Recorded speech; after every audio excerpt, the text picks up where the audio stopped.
नमस्कार मंडळी, मी सौ पूर्णा परांजपे. मंडळी, आपण आता अगदीच शेवटच्या 2 दिवसांमध्ये आपल्या आध्यात्मिक 33 अनरसे या संकल्पनेची सांगता करणार आहोत. मंडळी, आपण आत्तापर्यंतच्या ऐकलेल्या सगळ्या गोष्टींमध्ये एकाग्रता हा सुद्धा महत्त्वाचा विषय आहे. एकाग्रता याचा अर्थ एका अग्रावर केंद्रित झालेली शक्ती. आमची एकाग्रता होत नाही हो, ही सर्वसामान्यपणे केली जाणारी तक्रार म्हणजे मानवी मनाच्या मूलभूत सामर्थ्याकडे केलं जाणारं दुर्लक्षच आहे बरं.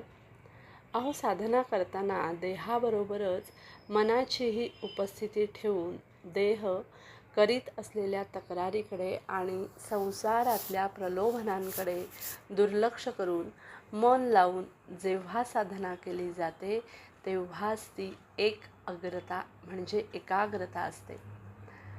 अशा पूर्ण एकाग्रतेशिवाय कोणतंही साध्य साधता येत नाही मंडळी, नाही का? अहो, प्रभू रामचंद्रांनी अशी एकाग्रता साधली होती.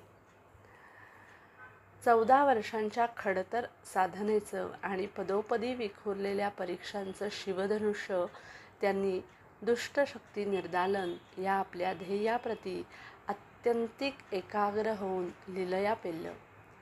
अहो, त्यांनी प्रत्यंचेवर चढवलेला बाण कधीही वाया जात नसे, इतका तो अचूक असे.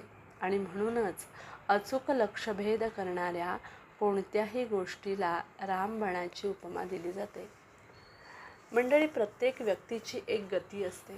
या गतीने दुसऱ्या सामर्थ्यवान गतीशी एकाग्रता साधली तर परिणाम स्वरूप अशी प्रचंड गती निर्माण होऊ शकते. म्हणजे बघा, कारखान्यात जशी अनेक पट्ट्यांद्वारे एकमेकांना जोडलेली चाकं एक फिरताच आपापसात गती निर्माण होऊन सर्व फिरू लागतात, तद्वतच या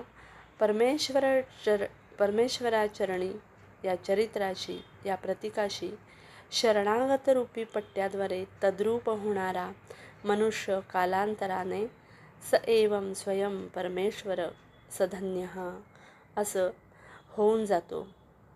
मंडळी, रामरक्षेतला एक श्लोक सांगतो, अग्रतः पथि सदैव गच्छताम्. म्हणजे तू दाखवलेल्या पाऊलवाटेवर, तुझ्या पावलावर पाऊल ठेवून मी मार्गक्रमणा करीन.